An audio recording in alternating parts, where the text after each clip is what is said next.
watching the rise. And I wouldn't say I'm shocked, cause I'm hardly surprised. This one's for the ride. This one's for who knew I'd make it, just needed some time.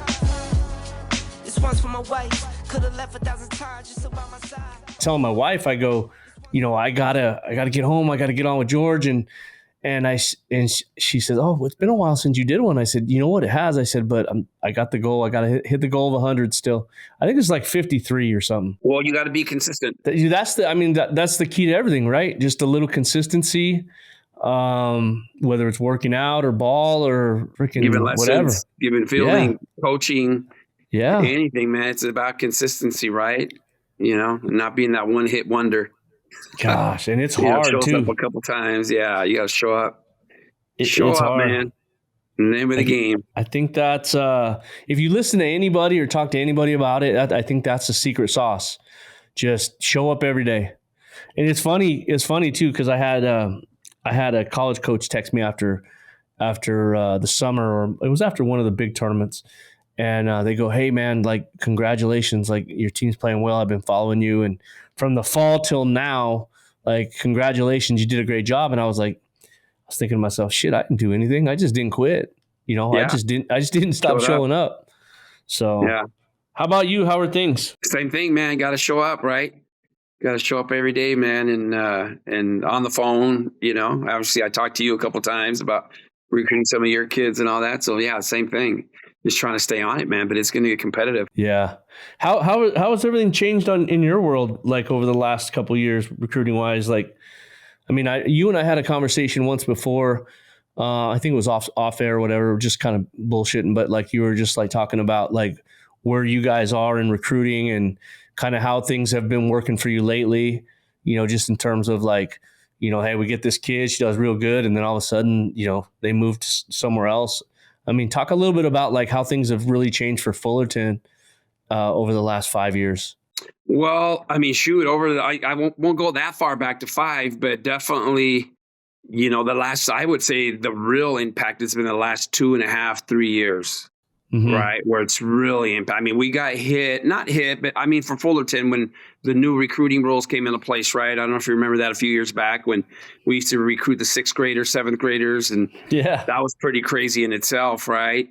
And then when they changed that rule, that definitely affected us as Fullerton because we had a really good opportunity to build relationships, right, when the kids were real young.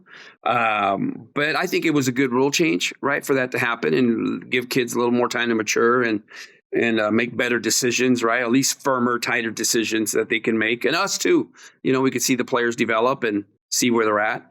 But the last 2, the portal, man, has just been pretty crazy, right? And the way we recruit, we have to look at it from a different angle. We used to recruit maybe 7 in a class, right? I think our 2020 high school class year, I think we brought in 9 recruits in that class, right? This year, we're only bringing in four kids, I think maybe 5 kids we're bringing in. So we're definitely changing the way we recruit. A couple of the kids that we're bringing in are actually one kid that we're bringing in this year is from the portal. Kid out of Sonoma State who folded their program. And so we're bringing in an outfielder from Sonoma State. But, we always got to look at the portal and see what's available there for sure. Well, and why is that? What you said you had 9 in one class, and now what'd you say 4? 5. I think it's 5 this year that we're bringing in, right? So that's a big difference. Is that? It's just that now we kind of hold off a little bit instead of bringing in maybe the 7, 8, 9 kids that we feel we can develop as freshmen all the way through. Maybe we'll bring in 4 and knowing that we're going to probably pull 2 or 3 out of the portal. Yeah. Right. Already with season numbers and good statistics and stuff like that. So we got to save some money for those kids that might pop up.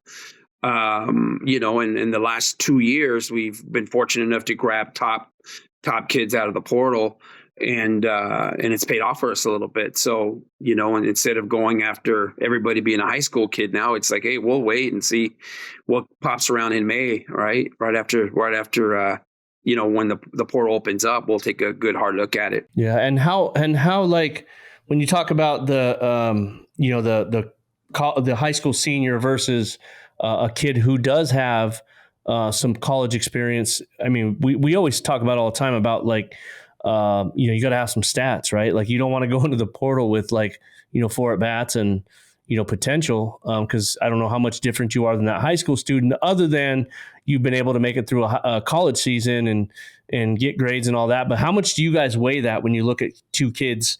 If talent is pretty equal, which one are you going to go with, you think? Yeah, well, once you have a kid that's proven, right, that's been in the college game for a little bit, and she has numbers, she has statistics and stuff, it minimizes the risk for us, right? It's always a risk no matter what, whether it's a portal player, whether it's a high school player. There's always a risk, but it's definitely a lot more calculated when you're getting someone off the portal, right? Because we know they can hit at that level, play defense or steal bases at that level, or pitch at that level. So it makes it a lot. It just really minimizes our risk, when we're going off the portal kids for sure. Obviously, we still got to go after the high school kid and take a look at this and continue to develop those kids and stuff like that for sure. But I think just going off the portal is just a little bit easier, and you just minimize risk, and there's more of a chance that a kid's going to perform, pretty close to what she did the year before, or the 2 years before, right? So I've kind of figured out the last 2 years ago we went after a second baseman out of. They jumped on the portal out of the D2 school, right? Mm-hmm. And we, she was player of the year in the D2 school here, like 424 something, shortstop, brought her in, and her numbers translated pretty well. They maybe 60, 70 points lower, right? She hit her first year, she hit like 350, 360, right around there, something like that. She wasn't in the 400s, obviously, but still put up really good collegiate numbers at the D1 level from the D2. So this year we did the same thing, right? The kid at Sonoma State is like, she was player of the year in her conference in Division II, and hitting in the low 4s. And we think that if we calculate it right, that should translate into mid 3s, right? 300 hitter, something like that. Yeah. So the numbers are starting to get created, right, from D2s, and I'm sure the big Power 4 schools are doing the same thing with the mid-major players, right? They're seeing what kind of numbers they put up and how they'll translate into a Power 4 conference. Yeah, but it definitely minimizes the risk, I guess. It just makes it a little easier when kids got true numbers. Yeah, but when you guys are out watching those kids, when you guys are recruiting and you're making your list or you're watching your kids, are you still recruiting or still watching and identifying the same amount and just taking less and maybe following those kids, or has your job gotten any easier in terms of the amount of kids you're watching? Yeah. Well, you know me, right? You've known me for a long time. So I'm still out there, man. I'm still out there all the time, right?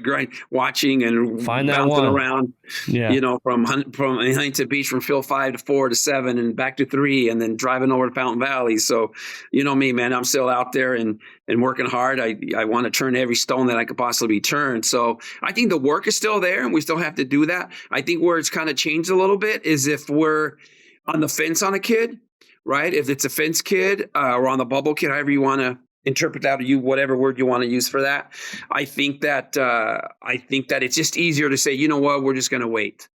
We're just going to hold off and wait, that in. So it kind of, where in the past, maybe if it's a bubble kid, or it will say, you know what, let's go for it. Let's see how this kid pans out. Now it's just gotten easier to say, like, you know what, we're going to go ahead and wait and see, what pops up in the portal.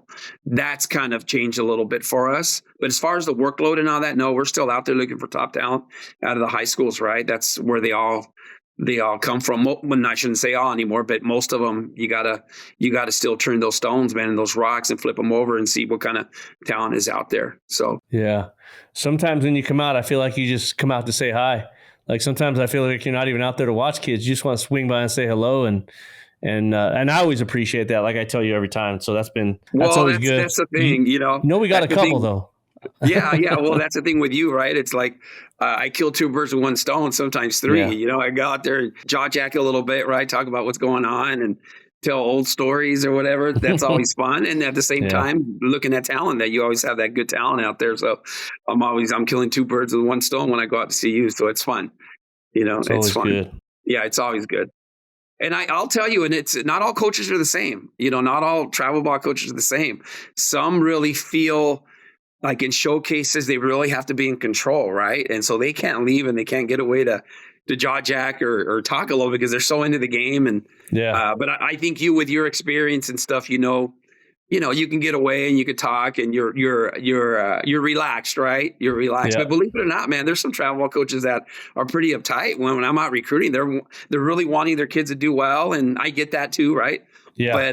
But sometimes it's hard to have a conversation because they're so into what's going on in the field, which is, I guess, is a good thing. But for the conversation piece, it's not a relaxed conversation sometimes. Sometimes I wonder though, like, I'm like, am I really going to make that much of a difference if I'm standing over there in the dugout? I mean, maybe calling pitches, I feel like it sometimes, but what happens when the times they do good without me? You know what I mean? So it all evens out. Yeah, I think we overrate ourselves sometimes, right? Oh, every time, not sometimes. I think we think we're better than we really are. But as coaches, I think we overrate ourselves sometimes of the real impact we have. I think you're better coaches like yourself, right? I think it's we have less impact. That's why I like to say it, right? When we get to the point where the players do their own thing, man, and run the show and call a timeout when they need to and understand what they're doing. And there's a system on your team, right, where you can get away and you can let them handle it and run the show and make it a team-led team. That's when you got something, when you have to constantly be on them and constantly be there guiding them and directing every single movement that they're making, especially at a showcase, right? It's like, maybe we didn't do our work during the preseason or during the season, right, to establish a system. Yeah. Sometimes I think you guys like when it goes a little bit bad to kind of see how everything shapes out. What do the kids do? Do they pull it back together? Or, do they need the coach to run out there and save them? Yeah, you're 100%. You're 100% right on that. We want to see them fail a little bit and, have a little adversity and how they deal with that adversity for sure, right? And how do they save themselves, right? Or how do they save their teammates? How do they do that without us, getting in there and doing it for them, right? And doing it for them. They have to learn how to swim on their own a little bit and how to navigate the bads, in the game. What how has that settlement, has that impacted you guys at all? Where are you guys at on your roster numbers and all that stuff? What's that looking like? Well, that's a good question. Yeah, that's a good question. So now, as you know, we can only have 25 on the roster, right? We only have 25 on the roster. So that's where we have a few more. They allowed us to put certain kids on a designated list. I heard about that. Yeah. So there's a designated list now that we have certain kids on there. So we're about 27, 28, I think. And we do have those kids on that designated list. And a lot of people are being real strategic on who they put on that list and how they do that. But that only goes through till those kids that are on that list graduate. Right. And then once they kind of like grandfathered in, kind of, I guess, I can't think of another word for it, but until they graduate, and then you have to, once those kids are all gone, then that's when it's really going to be tight on that 25. Yeah, I was hearing that. I heard that. Is that every school has that, or just select schools? I'm sure every school has that, or the opportunity to have it, right? Yeah, to have that option. I'd be surprised if it was just for us. I mean, it's definitely out there. Now it comes down to a value and a monetary, what schools can afford, right? Every school has their scholarship limits, but not everybody can afford, those 25 scholarships.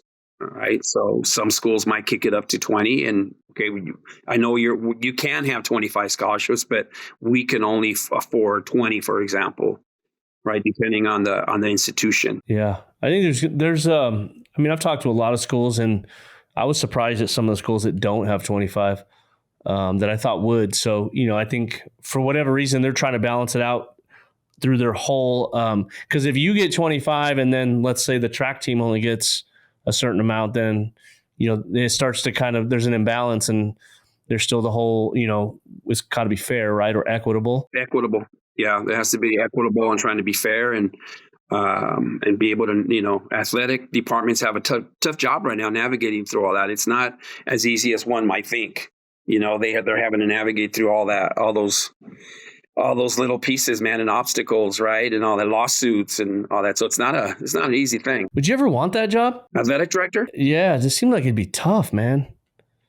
Like, well, never ending never-ending problems to solve seems like it would just be a grind.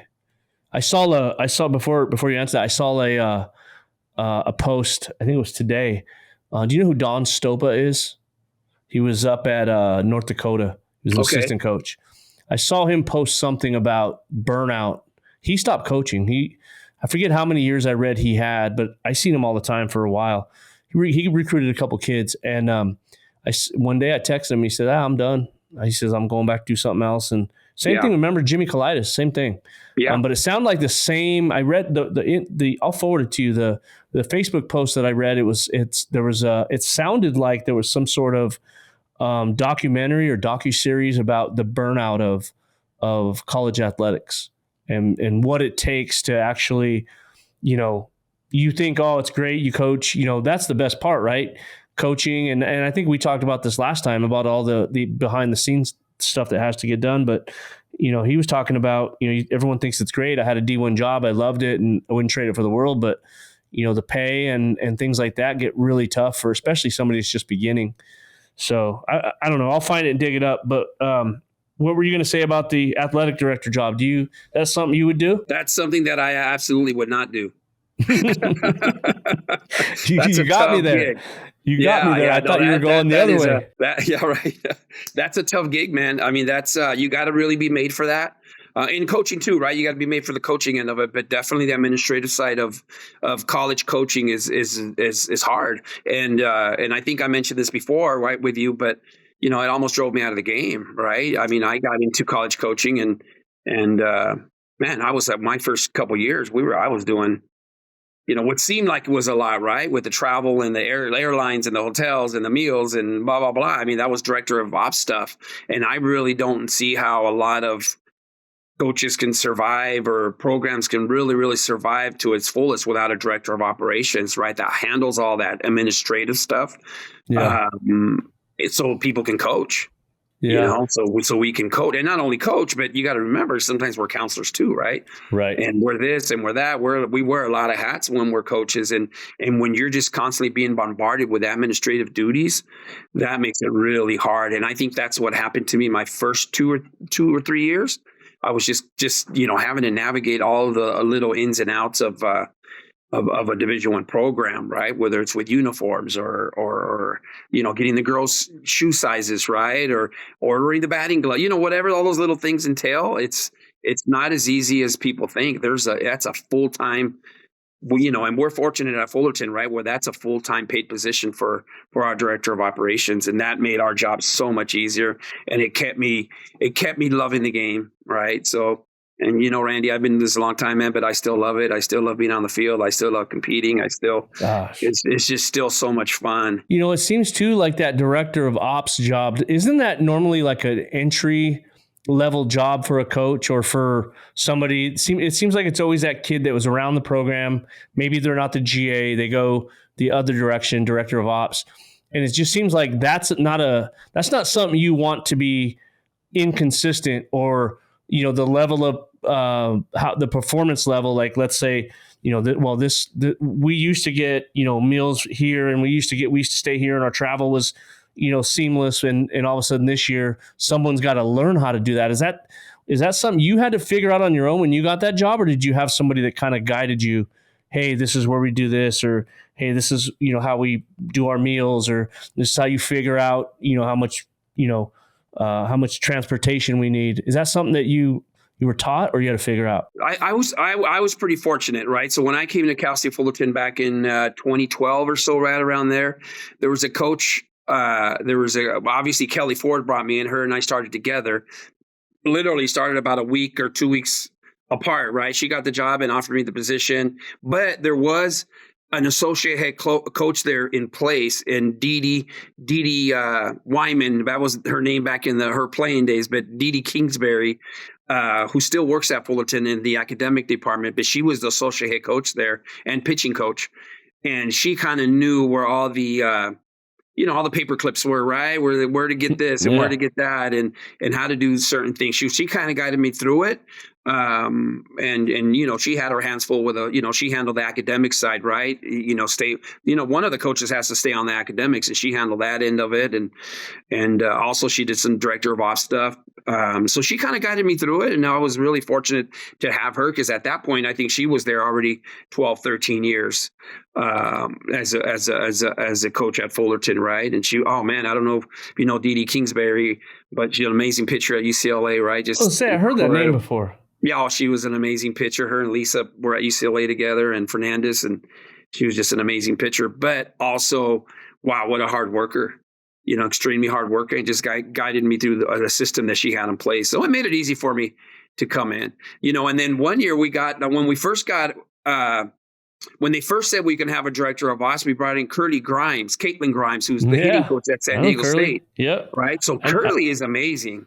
Curly came in, man, and she, you talk about a hard worker day in and day out, right? She comes in and volunteers. She was at North Texas and I think Louisiana Lafayette, and comes in, and her sister's playing at Fullerton. So she wants to move. She's from the Pasadena area, wants to come in and be part of the program, right? And potentially coach down the road.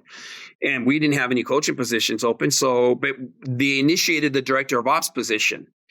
And it was a non-paid position at that time. It was a volunteer. And she was our volunteer director of ops for 3 or 4 years.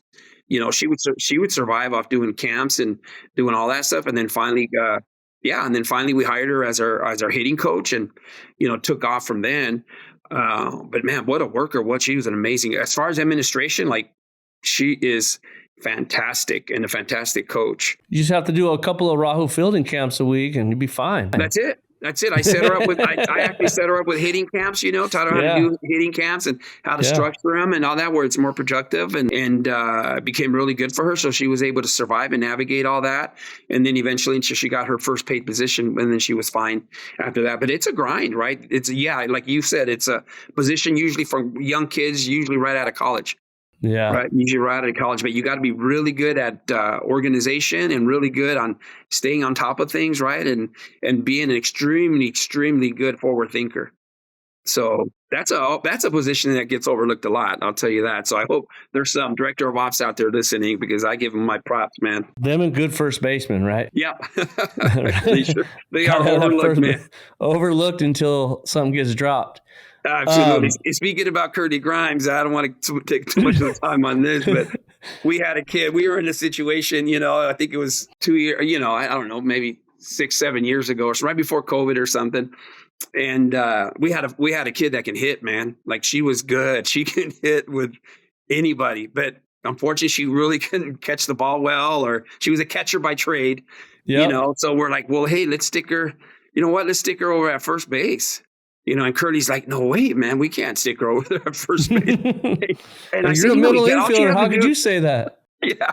All I said was, hey, you just stick her there. All she has, it's Division I, right? All she has to do is catch the ball, and that's it. She was a catcher, so I'm sure she can, she can do that. So sure enough, man, we got this. Curdy's completely against it, right? Yeah. But I fought for it, and we needed her bat, so we stuck her in the lineup, and we stuck her in at first base. And you probably know the rest of the story, right? Sure enough, first ground ball boots it, next ground ball drops right out of her hand. Come the fourth inning, I said, get her out of there, man. Put our DP in there, let her play first. And then Curdy just looks at me and gives me that look like, yep, I told you so, Araujo. And we laugh at it now, but that night she was pissed. I bet. And when you sit there and you tell your shortstop, go in the 5-6, just get it and throw it that direction, you did your job. Her job is to catch it, no matter what. 1 hop, short hop, 3 hops, I don't care. She needs to catch it. That just blew that up. I'm glad you said that. First base and director of ops are the 2 most underrated positions, boy. Gosh. It's funny. I had this girl, she played for me in high school. She was a lefty. And I mean, that girl would just catch everything, dig everything, would do the splits. I have a picture of her. We went to the day we won the semifinal game to go to state. I have a picture of her jumping in there. I'll never forget it. Really good. But that kid right there, and there was a couple other that I've had throughout the years in travel ball, but I remember that day going, man, I didn't know the kid wasn't the best hitter, but my God, she caught every ball, made every play at first. And yeah, no, I've always that and catchers, when Catchers, I feel like get neglected at, I always talk about they get neglected at practice unless the coach's daughter or the coach maybe was a catcher, because then he knows. But I always try to include those. But yeah, I mean, so tell me too. Speaking of Curly, dude, I got to give her a call. I literally just had a kid hitting in my backyard today that's going that is going to the SDSU camp this weekend. So I was like, I'm trying to think who I know there. Of course, I know Stacy, but I don't talk to her a lot. She'll respond, but I was like, oh yeah, Curly's over there. So I'll have to reach out to her. But yeah, so tell me how was that Gina's first year this year or second? Yeah. Mm-hmm. It was the first year this year. Yeah. It was funny when right after she got the job, I don't know if you remember, but she went to Colorado and she came and did our camp. Yeah. And I don't know if she told you this, but she was out there and, I didn't know her that well. And so like, she's like, yeah, she was working radar and pitchers, and she was back there and, pitchers were going, and she had the gun on them and blah, blah, blah. And we did the whole camp and everybody's doing their thing. And then all of a sudden she was leaving. She's like, Coach, have you seen my pocket radar? I go, I never saw it. She's like, well, I had it. And I go, I know you had it. I saw it. And she's like, she's looking around, looking all over, looking in her bag. And of course I'm feeling like crap. I'm like, oh shit. Like, and I can't remember if they had to go back to the car or not for a rain delay, if that was the year. But dude, like, I'm like, here, just take mine. I'm like, the first time she comes out, shows up, I'm sure, George put in a good word, like shows up to help us out, and somebody steals her freaking pocket radar, and or it was misplaced, right? Yeah. And she's like, no, don't worry about it. And I was like, great, it's the last time she's ever going to help us. And she gets to her car and she texts me. She goes, hey, I found it in my car. It fell out of my bag. And I was like, oh shit. So that sounds like gee, yeah. I thought we were going to start off on the wrong foot there, man. I was like, oh, I was going to have to call you and tell George or tell Gina that, like, I'm not that guy. Like, I'll give her a new one. Yeah. But how'd it go with her? I saw you guys a couple times. Things look good. Tell me a little bit about that. Yeah, it was good, first year and what you're excited about this year. Yeah, she was, obviously her first year, right? And came in and she was our pitching coach the previous year, right? And obviously, I don't know if many people know this, but she's an alum All-American out of Fullerton, right? And so very seasoned as a ball player and coached at a lower division school and stuff. But came right in as our pitching coach and did great. And then took over this year as when Kelly retired and stuff, and has been fantastic. It's been fantastic. Obviously, there's, the time will even make her better, right? Putting in the years and knowing, how things pan out a little bit more when we go through a season or long. But she came right in on stride, and we came in and we won our conference, and we ended up getting a little banged up for our conference tournament where we lost a big pitcher, right? Our last, literally, I think it was second to the last or I don't know, one of the games that we were playing in, we got the last out, and our pitcher, we're all celebrating, and because we clinched our conference championship, and our pitcher's pretty much laying on the ground with a bad knee. She tore her knee up, ACL, and oh man, and went into the conference tournament kind of banged up a little bit, but it was a good year. It was a good year overall for sure. For sure. So she did a really good job. Something to build on. What are you excited about for this year? We're a little more experienced, right? We're a little more experienced all the way around. So I'm excited about that. Last year we came in, we were a young team. Sophomore shortstops, second baseman, freshman third baseman, right? After graduating Hannah Becerra, All-American third baseman, we brought in we had to figure out the puzzles a little bit. We didn't know who was really going to go where at the start. I think this year we have a good idea of where everybody's at, because we really didn't lose. I want to say maybe we lost one starter from last year's team, full-time kid. But other than that, everybody's back, position to position. Our catcher's back, first baseman's back, who just tore it up, right? Ava Arce, second baseman back. Our shortstop's only a junior. Our third baseman's going to be a sophomore. Center fielder is a junior, so we got some good pieces, man. Our pitcher's a little bit more seasoned. And we got some good freshmen coming in, right? We got a couple of really good, excited about some young kids that are coming in, and we got some good infielders and a couple outfielders and 2 good pitchers coming in, and we'll see how they pan out. But I'm excited about this year. I think it's there's more answers already made. I don't know if that makes sense, right? Last year we came in where there was a lot of unknowns and stuff, including with Gina and all that. But that's all gone, and everybody's more experienced. We all got 1 more year under our belt, and that's big. So I'm fired up about the season. Sounds like you guys all kind of know what to expect now, and can kind of get up and running, and that's exciting. When do you guys start school? Yeah, they start reporting this week. So our freshmen start moving in, I believe Thursday's moving day, I believe. And so they start checking in and stuff. So that's always exciting, right? Seeing the parents, drop off their kids, their babies, that's always new. And just like you, we have daughters that played, right? So we know what that feeling is like. I remember that. And how hard it is. And the choking up, right? And walking away. And man, that must be one of the toughest things as a parent in softball. It's good, bittersweet, right? Bittersweet. It is. Walking away. Let me interview you on that one. Sure, How did you react after you dropped off your daughter? Well, my first one, it was cool because it was local, right? So, I mean, they were both local, but Bree to get to go to a school that I loved and was kind of our dream, right? At Arizona State, and to see her go there I was really proud, and to go play for Clint Myers and be around that whole staff, I think was pretty exciting at that time. If you remember back, yeah, they had Dallas, and I mean, yeah, Parlick was there, and I mean, just Boyd and all the kids that they were good. And so, I mean, I was excited. I didn't know what to expect. I think I had I probably was dreaming a little bit, like, hey, she's going to go in there and things are going to be amazing, and she's going to go figure it out, and they're going to give her a shot. She's going to get it done. But that's, I remember sitting up there in fall ball and at 10 o'clock at night when ASU's up by 12 and 13. And then she was like one of the ones that would get in at the end, you know what I mean? Yeah. To get in a bat. But it was good. It was really good. I loved it, but yeah, get that first one, letting her go, even though it was close, I enjoyed it.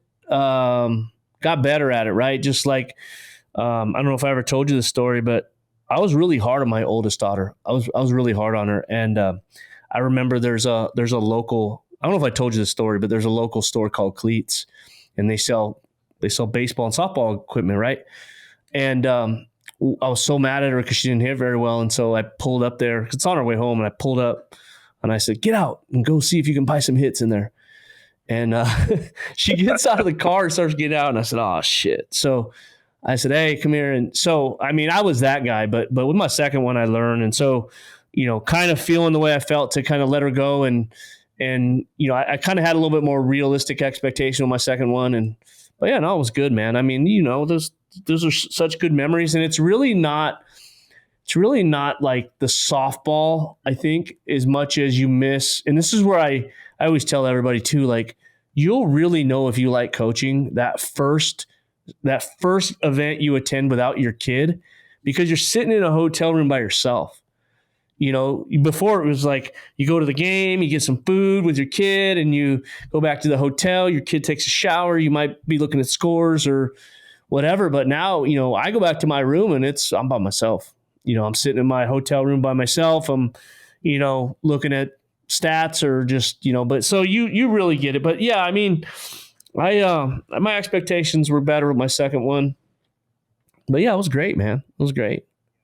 Do you remember yours? Oh yeah, absolutely, man. It was out in Texas, and dropped her off at a school out there. And my wife and I, came out of the room right after we were finally leaving. Oh man, my throat! I had a frog in my throat, and Yeah. finally you lose it, right? And we ended up driving over there because we had a bunch of stuff that we were taking up there for her, right? And it was hard. And then my oldest was probably even harder, because that one was the first one, and she went to Rogers State University out there in Oklahoma.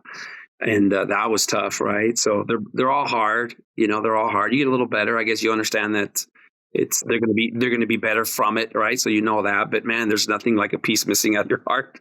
And you're right. You realize that whether you love to coach or not, right? You do, and you figure out if it's worth it. I mean, the game time's worth it.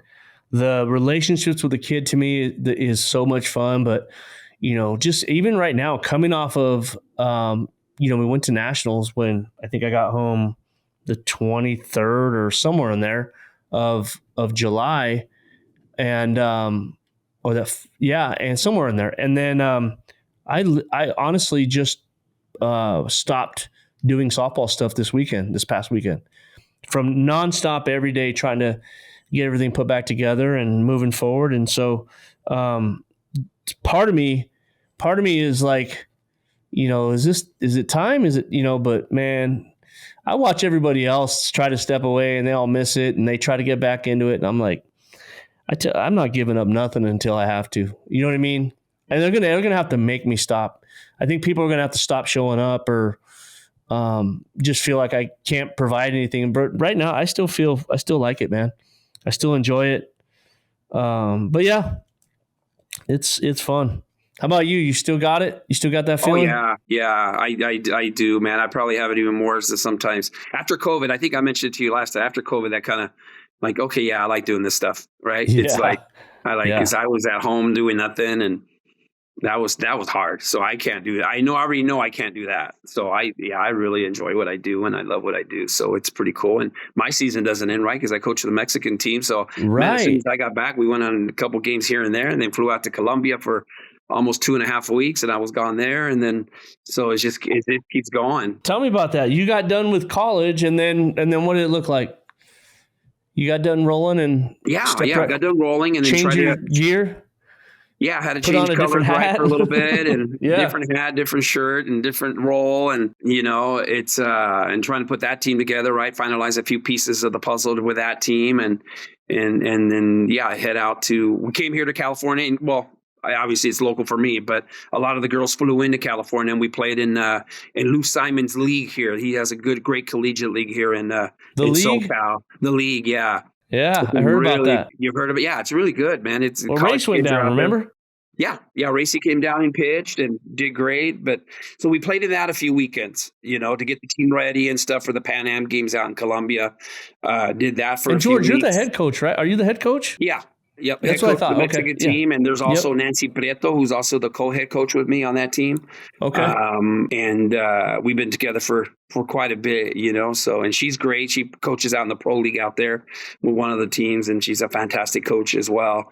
So she's amazing. Then we have Adriana Perez, who is out of Texas, who played at Texas Tech, and is our hitting coach on that staff. So it's pretty good. There's just different dynamics there, right? All the kids are pretty much, I shouldn't call them kids, grown women at that point, because we have some 26, 27-year-olds, right? Pro players that are on that ball club, but it's a good squad. It's a good squad. And I'm excited about, getting ready to qualify. Going out to Colombia, we did qualify. We qualified for the Pan American Games, qualified for the Central Americans and the World Games. So excited about that for the following cycle. And then we get into the Olympic qualifiers, right? Which is going to be a lot of fun, and crossing my fingers that we put together a good enough team and we don't screw it up too much where we can get a berth to the Olympics. That's the plan. Cool would that be? Oh, that would be amazing. And what's it like for you to go from your role at Fullerton to jump into, a different role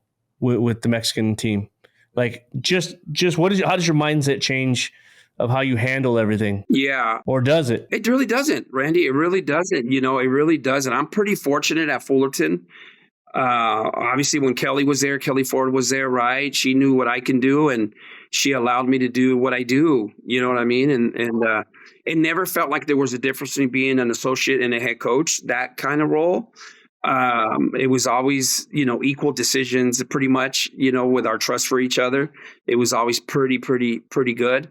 So, there was a big decision-making piece of the puzzle for us as a staff, and it hasn't changed much with Gina, right? It's pretty much the same thing. We collaborate a lot, and we're in games, and I try and be the best bench coach that I can for her.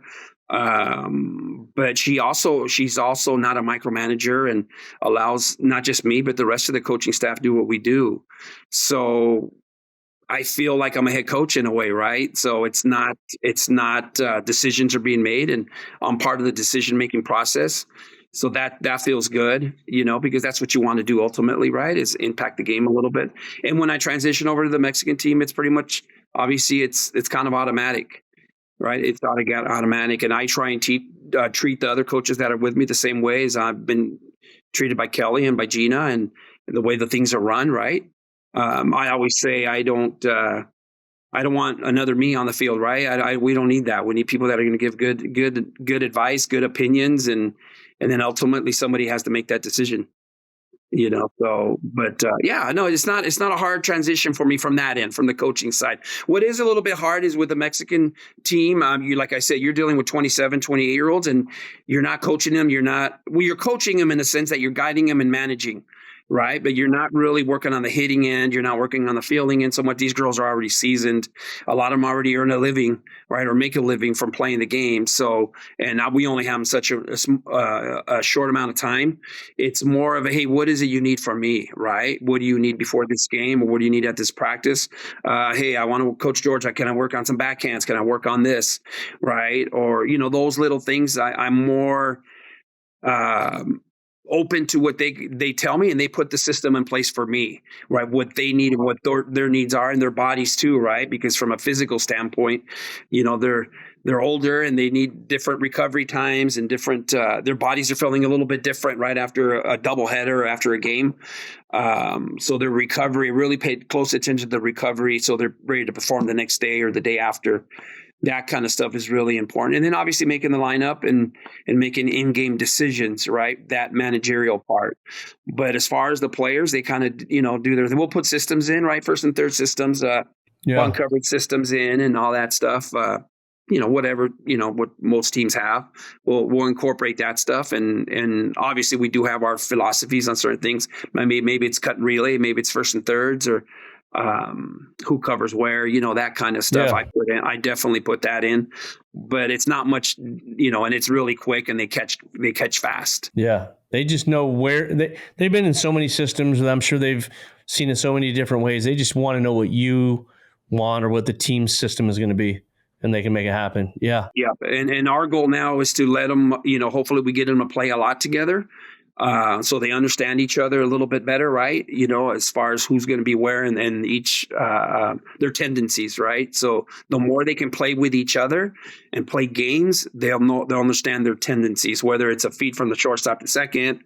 I don't know, maybe it's the way the ball tails from the throw from the shortstop, right? The first baseman will have a good idea where that ball's spinning. Those kind of things, just get familiar with each other is our goal for the next year, is play a lot of games so they can just know what each other can do. So if you got an infielder that's, says they want to work on backhands, like you said, or picks or whatever, you're more just like support, like you're there to, hit them the balls or feed them the balls. I mean, how much instruction I'm sure they ask what you think, or maybe ask if they're doing something a certain way, or if they have an idea what they want to do, and then just are they looking for reinforcement? How does that work? Yeah, a little bit of both. A little bit of both. If they're seeking that information, I definitely give it to them. Or if I definitely feel like, hey, I think we could if you do it this way, I think it'll be a little bit more productive for you, right? A little more consistent on how you make that play or that dig at first, or whatever it might be. Definitely, I have no problem at all. Yeah.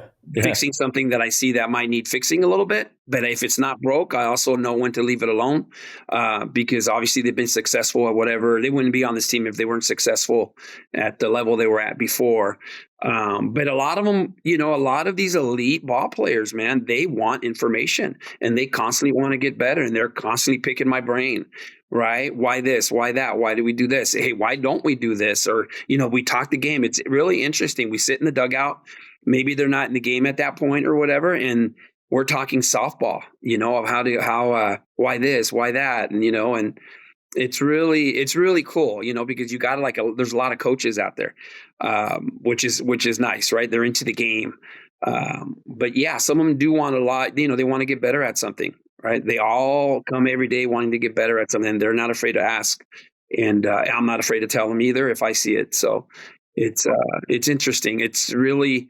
One day I got to bring you along, man, and you can hang on the dugout. I'd love it. It's just amazing, those athletes at that level. What they talk about. We brought up to Colombia.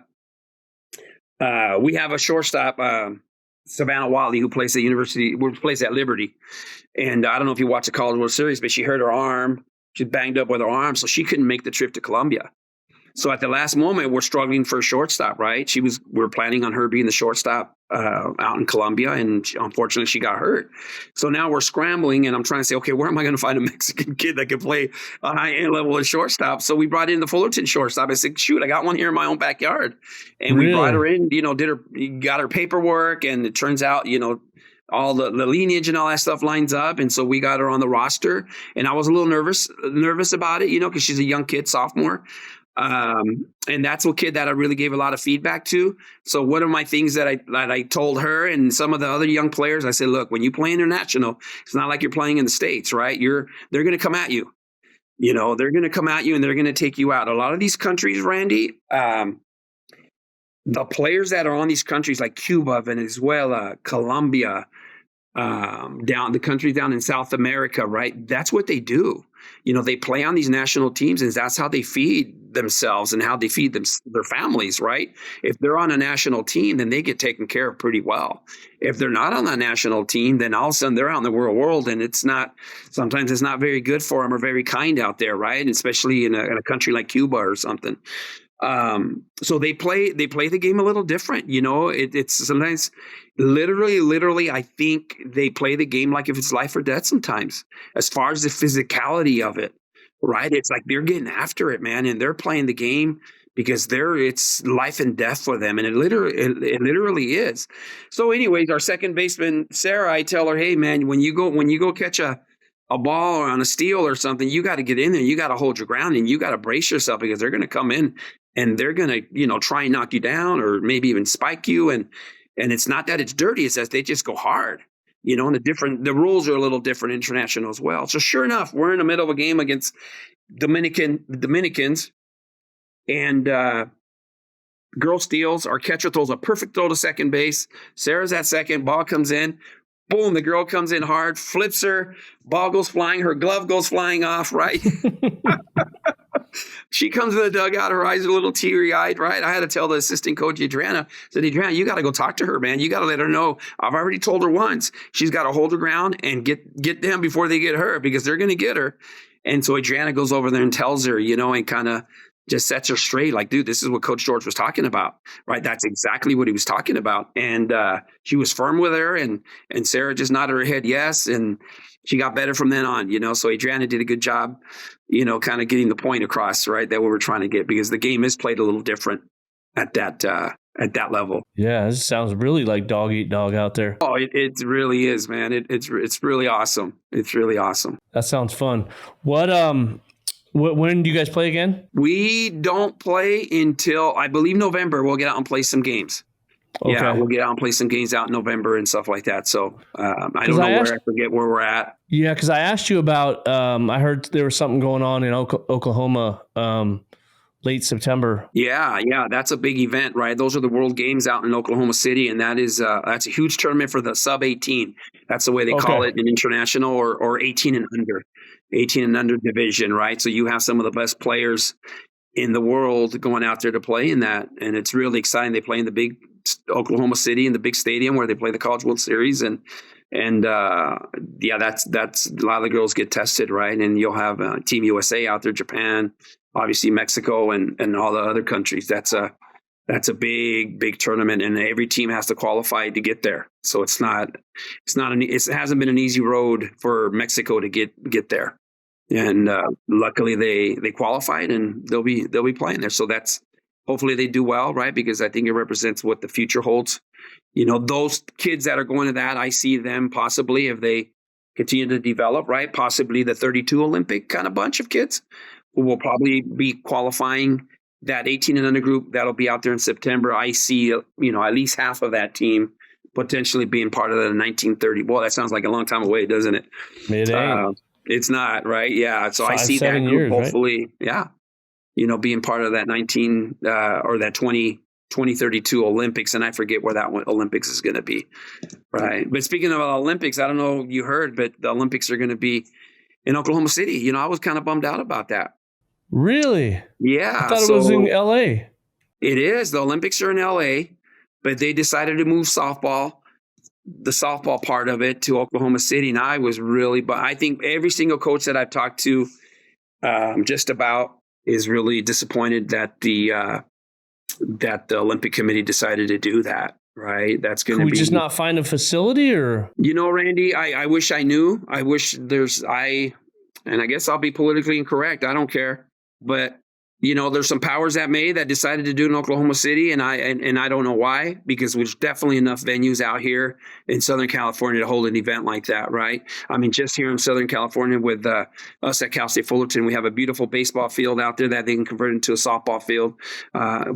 We've held super regionals there before and those kind of events. So I don't see why you couldn't do it there. Or, you got Bill Barber down the road. Now you got the great park out there, right, in Irvine. There's some beautiful venues, man. And I don't know. We weren't asked as coaches, and I know our presidents of the presidents of, at least not the president. I don't want to speak for anybody else, but I know the president of the Mexican Federation wasn't asked.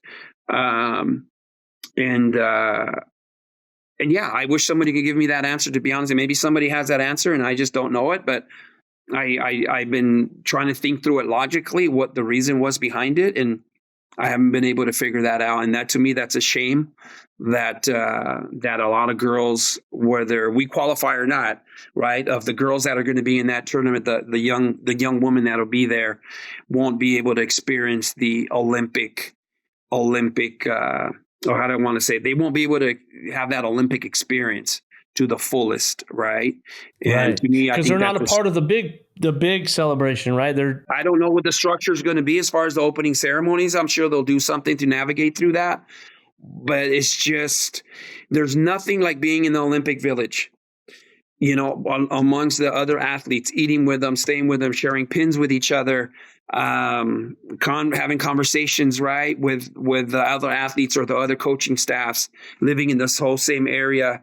That is second to none. I've been fortunate enough to experience that in other countries and in other big events like the Pan Am Games, Central American Games, things like that. So it's just a shame, to be honest with you. And I wish I had answers for that, but there's not too many people that are happy about that, man. I don't know. And we'll see. I'm not saying that the Olympics, Oklahoma City is not a great venue. That's a beautiful venue, right? And a great place to host softball, obviously, in the College World Series. I mean, it's just a great venue. But we could have came up with something here in SoCal so all of the softball athletes can experience or get the full Olympic experience. And I think it's a shame that they're not at this point, right? So I did not hear that. That's interesting. Yeah. I haven't been really, like I said, I've been kind of had my head down for the past maybe 3 weeks trying to get things figured out, but that's interesting.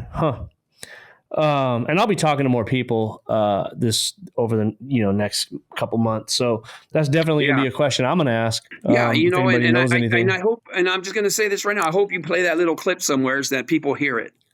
Right. That people that are involved in softball hear that, because it needs to be heard that not everybody's happy about that decision. And like I said, I don't care if they hear about it or whatever. It's politically incorrect saying that. I really don't care, because I was really bothered by it. And everybody, or just about everybody that I've talked to that's at international, the coaching level, right, and playing level, were disappointed about that. Yeah.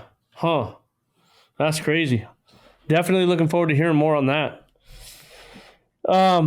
You been keeping up with travel ball at all? Like the crazy after the national scene or the tournaments, the wind down, you keep up with any of that? I know you still have a lot of friends out there. I do, man. Yeah. I like travel ball. I like high school ball too. I think we've talked about it before.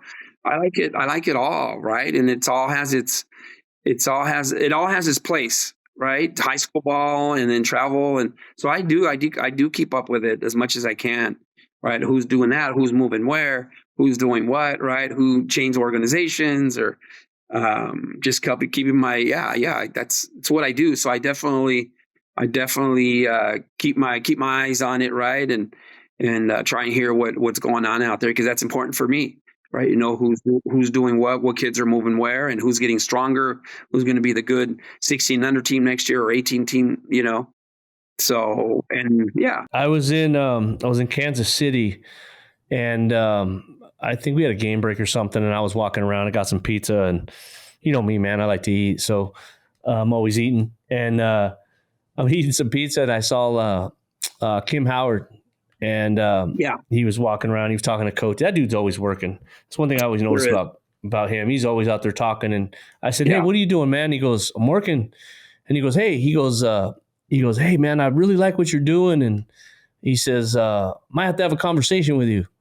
And I go, "What's that?" He goes, "Well, I might have to be the first road team in California." And I thought he was joking. I was like, Yeah, yeah. "Okay, you just let me know when." And come to find out, I saw what he did. Do you have any insight? You know, I'm going to be reaching out to him to talk to him, but I was just curious. Like that was kind of a little bit of a shakeup in SoCal, right? I mean, he's been there a long time. It sure was. I mean, he was with his other organization for a long time, and he finally ventured out on his own. And good for him, because, like you said, he works hard for his kids. We actually, at the last minute, we recruited one of his hitter kid that's coming in Fullerton this year, 2025, right? Which is Mm-hmm. sometimes unheard of, but he was working for her and constantly getting me out there and our other coaches out there to watch her and just staying with us. I mean, he was really, really wanting to work hard for this kid, right? That's been loyal to him and been with him. So we ended up committing her. So she'll start school on Thursday with everybody else. And that That's was awesome. last pickup. And we've had other kids from him. But yeah, you're absolutely right, man. He's a good dude and he works hard for his kids. And he's really, really honest about his talent, right? Of what he has. And he'll sell you a kid, but he'll sell you what's on the table, right? He's not going to make stuff up. He'll vouch for a kid and he'll push her, but he he's usually right on point with that. So I'm excited for him, what he's going to do. And I think that's good for the game, to be honest with you. You know, I think I don't know how you feel about this, but I think even when you broke off, right? I think it's good for the game, that there's more organizations and there's more feel that you're playing against. I don't know that you're, it's tough when you got team B playing against team B and A, and they're all the same, right? In the same uniform. You can't tell. I think the more organizations that are out there, that are quality, right? I think it's good. I think it's good. It's not as boring, It's like, Right. you Right. got Rogue playing against the Vault, right? That's cool, right? So it's like it's not just the same teams. Not that they are the same teams, right? Because even though you might have a Firecracker team and another they're two completely different teams. But it kind of gives you the feeling like, okay, it's just two teams. Yeah. Yeah. From the same org. From the same org. Maybe they practice with each other. Maybe that competitiveness isn't there. I don't know. I just think it's cool that there's a lot more teams. I just think that's a good thing. I think it's cool to see people going out and trying to do their own thing. Obviously, you mentioned it, I did it, and the only thing I would always tell everybody when they ask me is it's harder than people realize. It's so funny to bring that up. I was talking to Steve Apple, a week after, what was it, maybe 3 or 4 days after he got back from nationals, and we were talking about some decisions he was making. He wasn't really like. We weren't really like discussing his decisions, but I could tell he was trying to figure out what maybe we were doing with something. Anyway, I said, "Hey man," I said, "how long have you had to enjoy that championship?" I said, "Congrats, by the way, but how long have you been able to enjoy that?" He goes, "Man, I just got back. I haven't even been able to do anything. I'm doing this and this." And so like, I felt like just hearing it, his voice was like, it's hard. And you would think like after that weekend, after that run, after like year one going out and getting it done, like all the props to him and his staff and his players. But man, like that's just tells you how much of a grind it is every single time, no matter what. I mean, if that dude's having a rough week or, I don't know if he's having a rough week with his teams, but I mean, just in general, I could tell there was some stress in his voice, and because it's stressful and you're trying to do what you think is right for your team and for your org and for your other coaches. And, so I don't know. That's what I always tell everybody. It's harder than you think. One of the funniest things I always tell everybody is I always had Rico to blame. I don't know why we're doing that. Call Rico and ask him this, but that's what he wants. And now they know who it is. It's you or the person who's running it. And so, but no, I think that's going to be fun. I always say, and this is what somebody told me this, it's all an illusion, right? and the good ones, right? Whether it's a good hitter or a good pitcher or a good umpire or good grounds crew, right? Or a good director of ops, or a good coach. It's the good ones make it look easy, but it's not. It's very, very difficult, right? It's just an illusion that you think it's easy because it's very, very difficult. Every aspect of our game is difficult from the administrative side down to the playing side, right? It's just an illusion, and the good ones just create that illusion that it's easy. Oh, I can do that, right? Or why can't I do fielding like that? Or I can run a fielding class, or I can run a team like that. It's just an illusion, and it's not as easy as people think. But I am glad, like you, that guys or women are willing to venture out, right, and do their thing, like you did. That was big, man. It's fun. Yeah, you better love it for sure. And but yeah, it's definitely hasn't been boring. And like I said, I think we talked the other day, but I'm pretty excited for this year. I'm really laying low social media wise, but I'm excited to get on the field, man.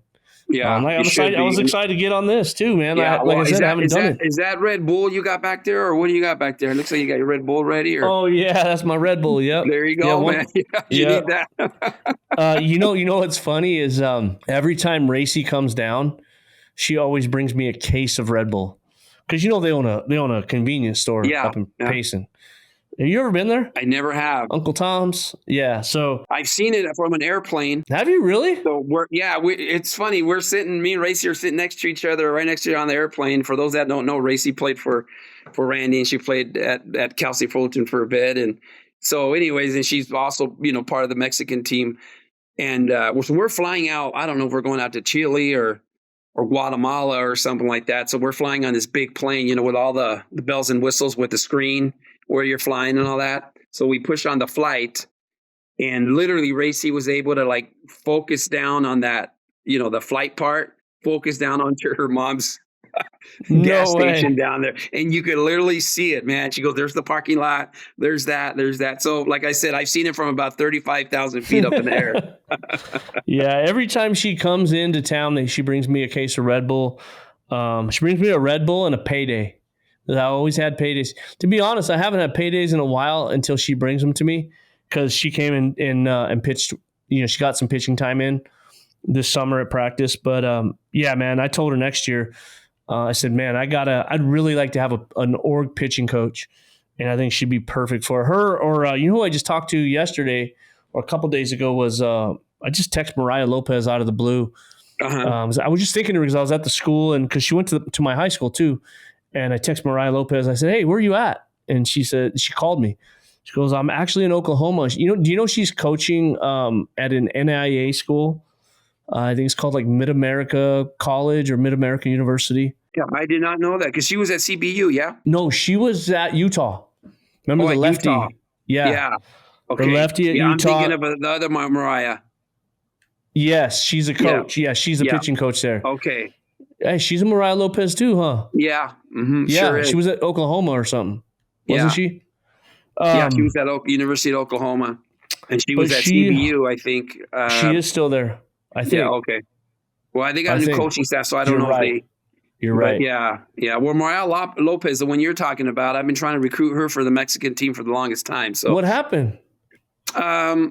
She went out and played in the pro league this summer. Yeah. I think she played on the pro league and stuff and did that. And won some stuff after. So we'll see what happens down the road. I know she had a busy summer.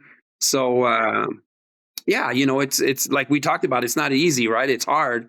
And depending on where some of these ball players are out in their career and where they're at, whether they want to be part of it, or not, so I think that's the stage that she's in because it is, man, it's a big commitment. It's a lot of work. And if they're out there playing in the pro league and doing all that, it's like, whoa, I need a little break. Right. So, I'm going to be interested to talk. I'll talk to her here soon too, but, So that's been it in a nutshell, man. Just keep on moving forward. And, like I told you before, I got a lot of good young kids, so I'm going to be anxious to see you in the fall.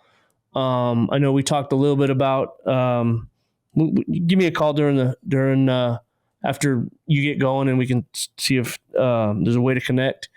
But Yeah, and I got to come see one of your fielding classes. Racy had it all lined out for me, and we never were able to get together and do it.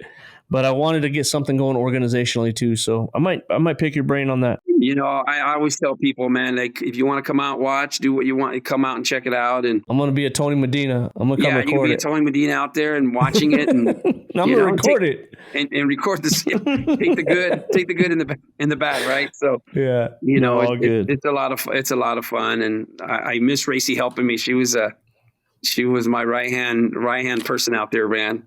Just kind of running the show. She is the best. You know, you can tell her this is what you need done, and she's got it. You don't have to check twice. You don't have to check twice. And you talk about the ability to forward think, right? Yep. She just knows what you're going to need. You know, she knows you're going to need Red Bull this week, right? So she'll bring you up. She goes, every time. Randy, I know you don't need it today, but I know you're going to need it in 2 days. Yeah. So here it is. Yeah. I'm hoping she has a great year, man. Me too. I really am. Have you talked to her? Have you talked to her? Yeah, I have. She got a nice little surprise going back this year, so I was happy for her. Yeah, me too. I'm excited. And, you know, she was in that league pitching, and she did well, you know, spinning the ball a little bit better and doing some good stuff. So I think Vic still works with her a little bit, right? Yep. And does some stuff. He's a great pitching coach as well, right? He does a lot of good things. So I told her to continue to work with him and just continue to get better and keep spinning that ball. Yeah. I'm crossing my fingers for her too, though, but she'll be all right. Oh, she will no matter what. Yeah. And you too, man. No matter what. Yes, sir. No, I'll be good. I hope you take care of yourself, and we'll definitely I'm sure we'll talk again soon. But I'm excited for that event in October, end of September, the Oklahoma City. Like I told you, I think we have a kid going. Once they get into probably the bracket play part, I might take a little flight out there if everything aligns. Maybe we can meet up there and watch a couple games or something. Never know. That'd be kind of cool. Yeah, as long as it's on a weekend. If it's not on the weekend, I think I could probably go because I think we have a qualifier that weekend. But we'll see. Yeah, no, hey, hit me up. I'd love to. Yeah, during the week or something. Cause it's I think a 9-day event or something. So it's a long tournament. Especially if we have a couple kids there, because we might have a couple kids there, I think. So yeah, I think you guys might have a couple kids there, right? I know somebody told me about one today, and then the other one and stuff. So we'll see how all that plays out. Cool for your kids. So all right. Okay. Well, shit. Maybe I won't play in the qualifier. Yeah, let's go to Oklahoma. There you go. Good stuff. All right, brother. I appreciate you jumping on. Randy, thank you very much, man, and good luck to you this year. And I love what you do. You got it, man. You got it. Appreciate you, George. This one's for my wife. Could have left 1,000 times.